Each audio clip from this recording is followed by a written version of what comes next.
मित्रों, श्री हीरालाल मिश्र मधुकर के द्वारा संपादित नई सदी के स्वर भाग 2 का अंतिम सोपान चल रहा है।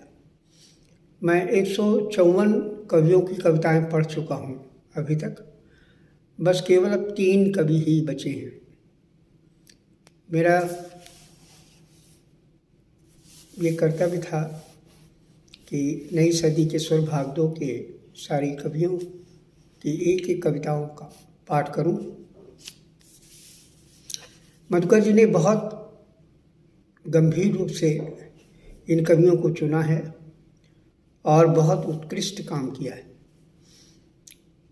पुराने से लगाकर नए कवि तक का परिचय मुझे प्राप्त हुआ और सबकी कविताएं अपने में अद्भुत हैं। आपने भी अगर मेरा एपिसोड सुना होगा तो आपको लगा होगा कि जो कभी हिंदी की कविताओं में परिवर्तन हो रहा है, इन सारे कवियों में भी देखने को मिल रहा है। तो आइए फिर अंतिम संभाग में मैं उन 3 कवियों को पढ़ूं जो इसके अंतिम 3 कवि हैं। पहले कवि हैं शुभम श्रीवास्तव ओम। शुभम श्रीवास्तव ओम जी का जन्म 3 जुलाई सन 1993 ईस्वी को हुआ और ये बेलबन पहाड़ा मिर्ज़ापुर के रहने वाले हैं। इनकी एक कविता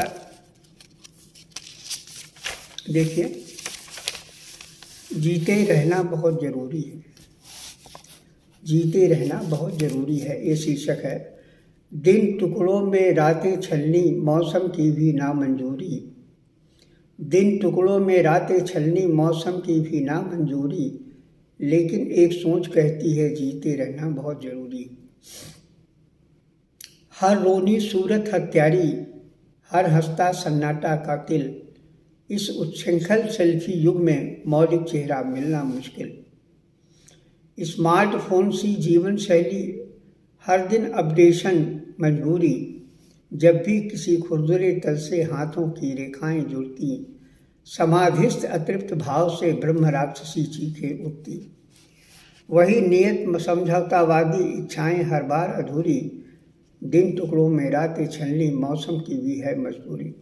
और अंत में देखिए, शब्द अर्थ संकेतों के व्यूह, अर्थातों के नए समुच्चय, अभिप्रायों के मूल भाव में आगा पीछा और अनिश्चित। ऐसे में कब तक मुमकिन है लिखना एक शाम सिंदूरी। ऐसे में कब तक मुमकिन है लिखना एक शाम सिंदूरी।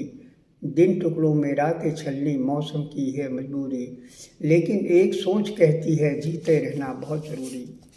बहुत अच्छी कविता है जो मनुष्य के एक लक्ष्य की ओर संकेत करती है। अब देखिए अंतिम दूसरी कवित्री हैं सुरभि सिंह। 30 मार्च 1996 ईस्वी को इनका जन्म हुआ और ये पुप्पालागुडा हैदराबाद की रहने वाली हैं। इनकी भी बड़ी लंबी लंबी इसमें कविताएं हैं और मैं एक कविता इनकी भी पढ़ रहा हूँ।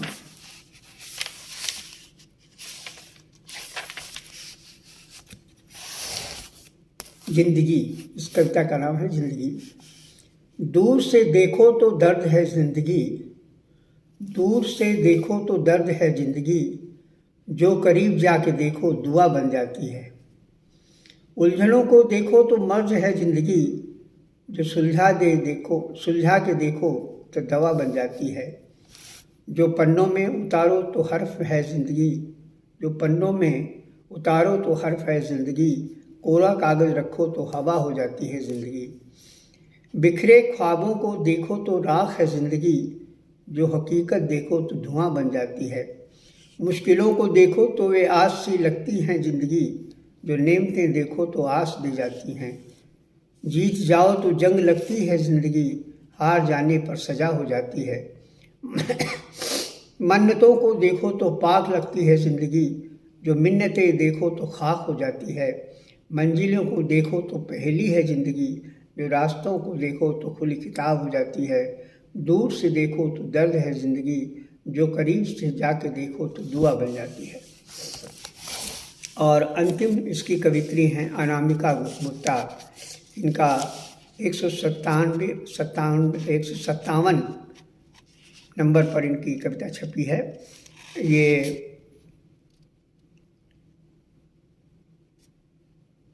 कहाँ की रहने वाली हैं इसमें तो नहीं दिया है, इनका ईमेल संपर्क है, और अप्रकाशित इनकी बहुत सी रचनाएं हैं।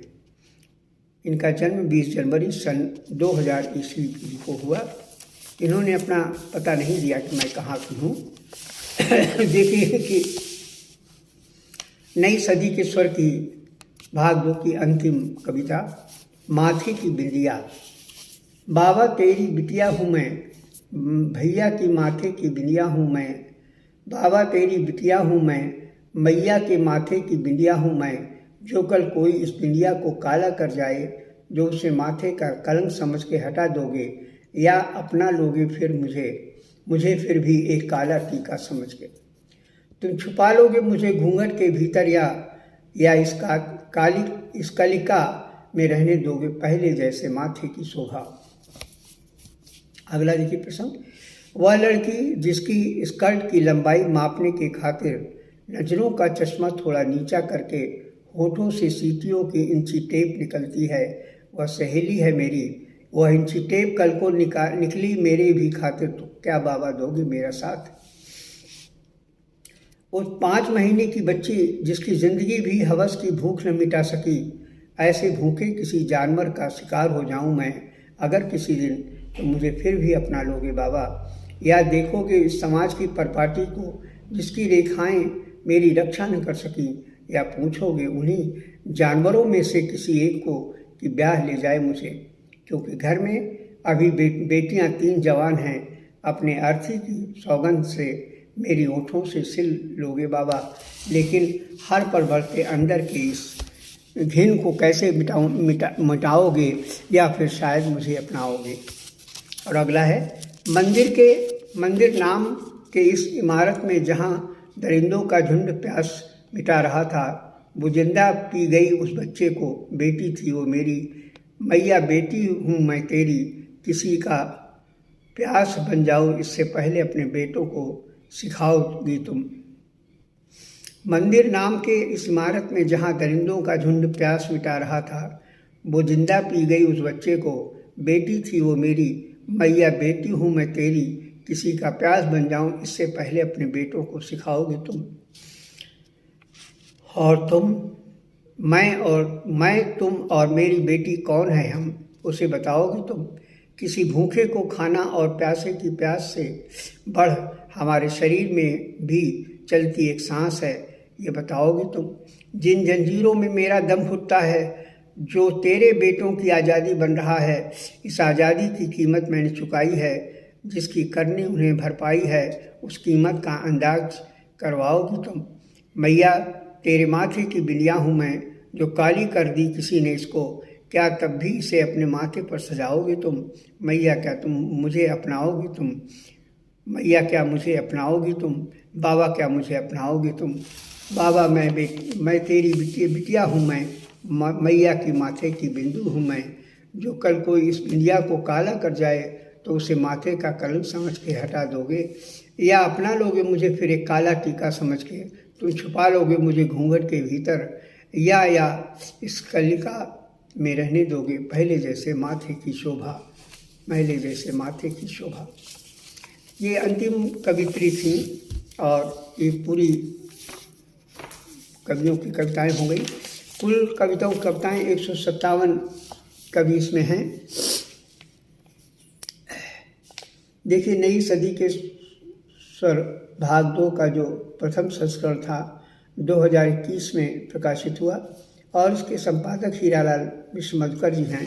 प्रकाशक अनन्य प्रकाशन है, वाराणसी से छपी है किताब, और इसका मूल्य है 2000 रुपये। जो भी इसे लेना चाहता है वो अनन्य प्रकाशन से संपर्क कर सकता है, या संपादक श्री हीरालाल मधुकर जी से संपर्क करके इस किताब को प्राप्त कर सकता है। आज के कवियों की जो कविताएं हैं, नहीं पराग नहीं मधुर मधु, नहीं विकास यही काल, अली कली में ही बिंध्यो आगे कौन हवाल। देखिए, ये रसलीन कवि का रोमांचक को समर्थ करने वाला दोहा है। आज के कवि से बहुत दूर हो चुके हैं।